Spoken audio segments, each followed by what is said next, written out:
我覺得我個人覺得係幸福指數比較高啦，因為我由細到大喺度長大嘅，跟住香港我都去過幾次，就會覺得人嘅行色會比較匆匆啲咯。同我哋珠海你可以睇到，尤其是係情侶路嗰邊咯，大家會週末啊出嚟散下步啊，會比較休閒，同埋咧就步伐會比較慢啲。幾好啊！人民都係過得幾開心啊，大家都幾和平啊，幾和諧咁咯。講呢邊嘅生活節奏會慢好多咯。都幾好嘅。即係話基本上嘅生活配套設施都有咯，跟住商場大嘅品牌啊都有嘅，就係可能少咗啲娛樂嘅地方咯。一般都係珠海得個長隆咯，可以去玩嘅地方。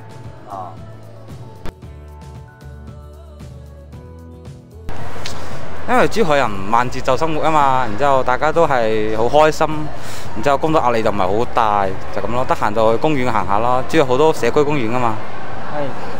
係。佢生活嘅節奏稍為慢啲吧。相比於大城市啊、一線城市啊嘅生活嘅壓力冇咁大咯，所以俾人嘅感覺係適宜啲生活咯。咁對於我嚟講，我覺得呢度又有山又有海，然之後生活節奏又慢，然之後對於點講呢？反正我覺得佢環境好舒適啦，空氣好啦，溫度又適合啦，所以我覺得非常之宜居咯。如果係珠海嘅話呢，我哋會去開發一啲新開嘅網紅店啦，或者係一啲新開嘅景區啊，或者係一啲博物館啦。似我哋呢個年紀嘅話呢，就會比較中意一啲博物館去打下卡啊，或者去同朋友去食下下午茶咁樣咯。有冇啲咩網紅嘅地方可以推介一下俾香港人？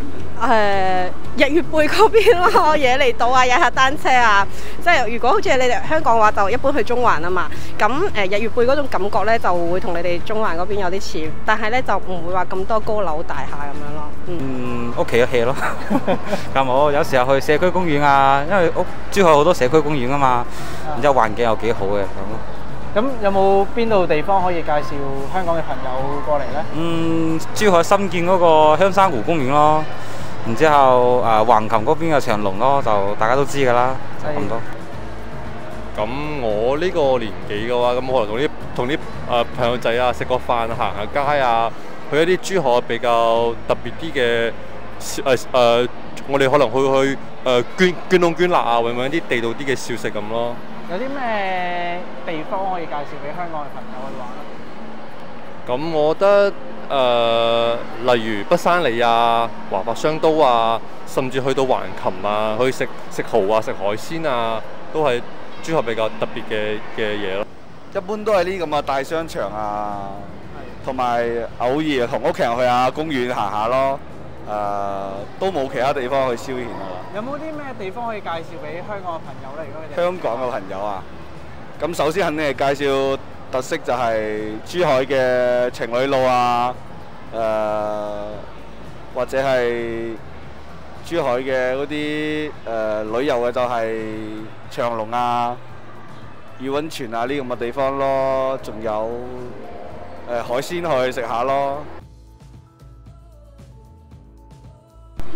市區咯。市區對。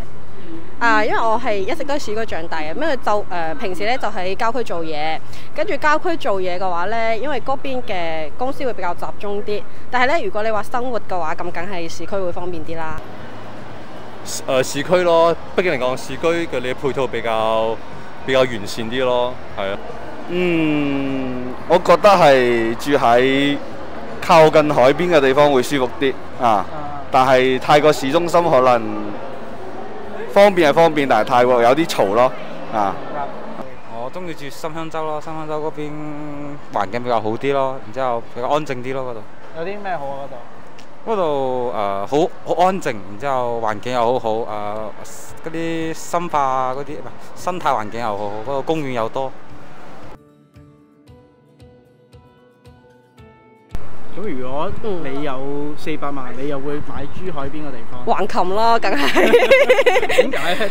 嗰邊嘅一個發展嘅前景會好好多嘛，跟住橫琴又係中央直轄嘅嘛，跟住咁你得到嘅一啲優惠政策啊，或者啲最新嘅資訊都會係橫琴最先咯。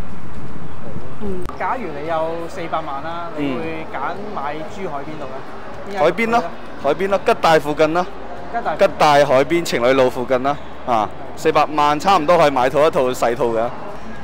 咁如果假如啦，你有400萬，你會想買珠海邊度咧？咁我而家嘅選擇，我會選擇橫琴咯，因為橫琴而家以後嘅發展會非常之好咯，係咯。